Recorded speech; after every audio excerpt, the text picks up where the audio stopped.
Okay, good morning, my audience. Good morning. Best wishes for all of us. First, let me introduce myself. My name is Clarisa Emeralda. I'm a student of the Marketing Communication of Buenos University. The first, let's thank to God because of His death we can gather here with a healthy condition to listening to my speech. Okay, now I will talk about the premarital sex. I hope my audience here did not consider that premarital sex is taboo to discuss because of this is a sex education that's really important to know. So in that way, we can make sure that such a bad thing will not happen in the future. Do you know how many teenagers that have mirrored the premarital sex in their young age? According to the data that conducted by the Indonesian Child Protection, there were about 62.7% of the teenagers that have mirrored the premarital sex. My school friend is the victim, just call her Dina. Dina was an active girl, but she stopped going to school in the second grade of high school. Why? Because of being pregnant as a result of the premarital sex. This is just one case of the many cases that exist in our country. So, we just need a little movement to make this will not happen again. How we can make it? Just by knowing and spreading three main things, which are the causes, the effect, and the ways how to reduce it. Now I will tell you the causes. The causes can come from the internal and the external. The internal factors are the soul of the teens to search for their own identity. They want to try something new that they have not tried before, and they always have the exposure to know what the people say about sex, and they want to make it by without think about the impact for them.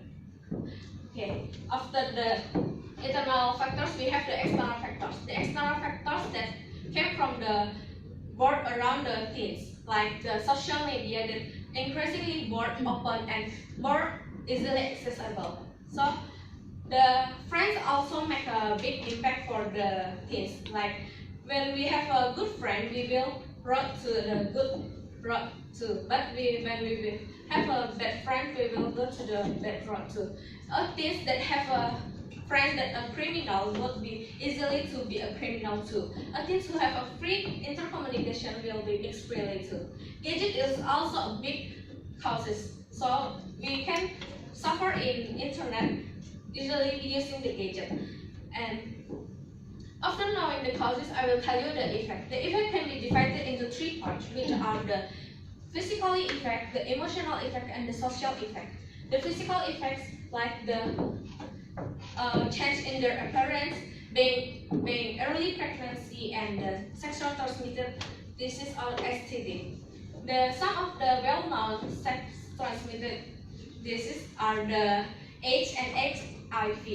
AIDS stands for acquired immunodeficiency syndrome, and the HIV stands for human immunodeficiency virus, and this is caused by the virus.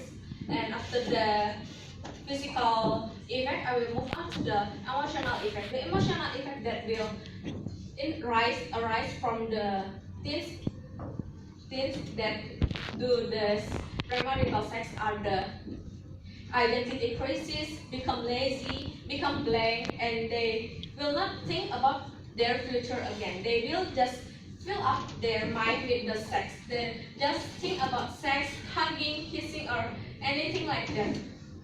And the social effect that will arise from that is they have been trapped in the wrong group from the beginning. Maybe they have tried to get out, but it is so hard to get out. Worse yet, the women that have involved with the premarital sex will fall into the prostitution too. They will find a partner to have sex freely, but if they don't have a partner to have the free sex freely, they will do it to the child that even younger than them. It is so bad for our future. And labeling. Labeling is a big issue for this effect, this social effect. Labeling can be avoided because of it already in our society. Labeling can make us stress and long-term effect to the kids who do premarital sex, especially for the victims. Okay, after I tell you about the first thing that the causes and the second thing that the effect, I will tell you about the third things. The third thing I will tell you is the ways how to reduce it. The first thing we need to do to reduce it is to control our sex desire. We must fill up our time with the good activities like being for sport, reading a book, or going to seminary and do any activities that can improve ourselves. And second thing we need to do is choose a good friend. Reality proves that when teens have a good friend, they will do good things too. But if they found the wrong groups, they will do wrong things too.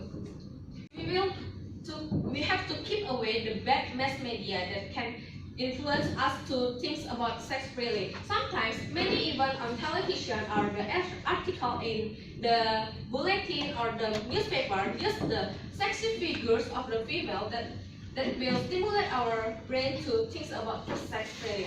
So we need to very wise to choose the materials for our readings. And the next is parents also take a strong and influence role on this. Parents will give attention and more love for the children, especially for the teens. And next, we have to deepen our faith. We must believe that God is always with us. Even though God is invisible, but we need to know that God has always stayed in our heart. Okay, after I tell you three main things to reduce the premarital sex, I will ask you to keep away ourselves first. Every great stride made by the simple steps. So keep away ourselves first and spreading those three things to the others, and we will keep away from them together. Okay. Hopefully my talk today will make you think about this and make us to put ourselves to a higher standard, that we should not do the sex to just for show our love. There's many ways to show our affection or our love. So that's all from me. And last sentence is, let's keep away from premarital sex together. Okay, thank you.